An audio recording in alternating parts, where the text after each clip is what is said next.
श्री दुर्गा सप्तशती। 10वां अध्याय, शुंभ दानव का वध। इसके बाद ऋषि ने कहा, हे राजन, अपने भाई निशुंभ तथा दानवी सेना का विनाश देखकर शुंभ ने क्रोधाविष्ट होकर कहा, दुष्ट दुर्गे, तू अपनी बल पर गर्व न कर। तू दूसरी स्त्रियों की सहायता लेकर एवं स्वयं को स्वाभिमानिनी बनकर लड़ रही हो। शुंभ के उत्तर में देवी ने कहा, अरे दुष्ट, मुझे तू केवल अकेली ही समझ। तू अपनी आंखें खोल कर देख, ये सब मेरी ही विभूतियां हैं। अब ये सब मुझ में ही लय को प्राप्त हो रही हैं। तत्पश्चात ब्रह्माणी आदि समग्र देवियां अंबिका देवी के शरीर में सन्निहित हो गईं। तब उस स्थान पर केवल अंबिका ही रह गईं। देवी ने शुंभ दानव से कहा, मैं ही अपनी विभूतियों से अनेकों रूपों में वहाँ प्रकट हुई थी। अब उन सभी रूपों को मैंने अपने में समेट लिया है। अब मैं अकेली रहकर ही तेरे साथ युद्ध करूंगी। अब तू युद्ध के लिए तैयार हो जा। ऋषि ने आगे कहना प्रारंभ किया। सभी उपस्थित देवदानवों के समक्ष शुंभ और देवी में द्वंद्व युद्ध शुरू हो गया। उन दोनों पक्षों का युद्ध तीक्ष्ण शस्त्रों के प्रहार तथा बाण वर्षा के कारण बहुत ही भयानक प्रतीत होने लगा। देवी द्वारा चलाए गए अनेक दिव्यास्त्रों को उस दानव ने अपने अस्त्रों द्वारा खंडित कर दिया।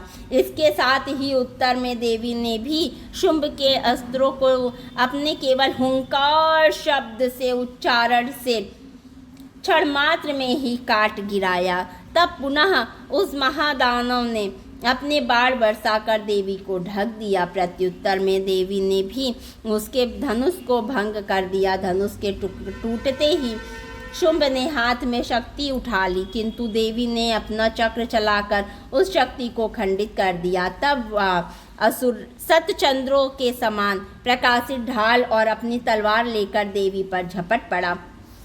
उसके आते ही देवी ने अपने तीक्ष्ण बाणों द्वारा उसे दे दीप्तिमान ढाल और तलवार को काट दिया। उस दैत्य के सारथी और अश्व भी काल के ग्रास बन गए। उसका धनुष तो पहले ही टूट चुका था। उसने अपने हाथ में भयंकर मुद्गर उठा लिया। उस मुद्गर को भी देवी ने अपने वाड़ों से काट दिया। शस्त्र रहित होकर वह दानव साहस पूर्वक मुक्का तानकर देवी की ओर झपट पड़ा।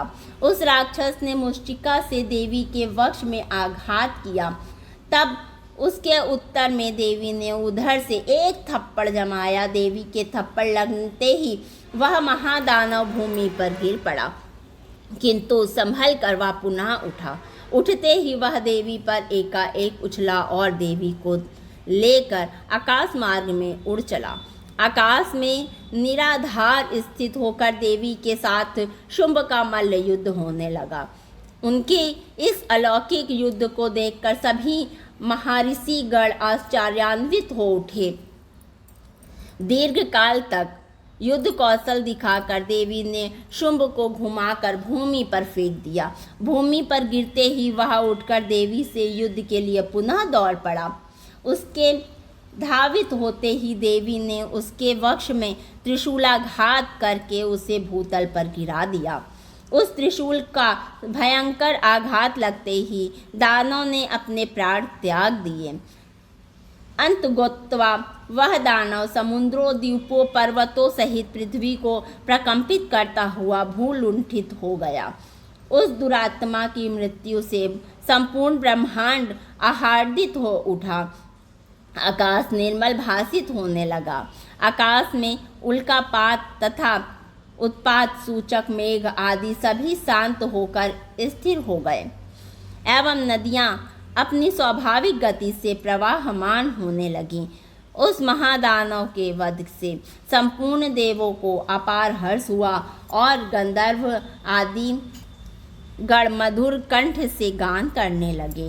अन्य गंधर्वों के साथ देवांगनाएं नृत्य करने लगी। विशुद्ध वायु का संचार होने लगा तथा सूर्य की मलिनता दूर होकर उनका तेज प्रतिभासित होने लगा। अग्निशाला की बुझी हुई अग्नि पुनः प्रदीप्त हो उठी तथा समस्त दिशाओं में गूंजित भीषण कोलाहल भी शांत पड़ गया। इस प्रकार 10वां अध्याय समाप्त। जय माता दी।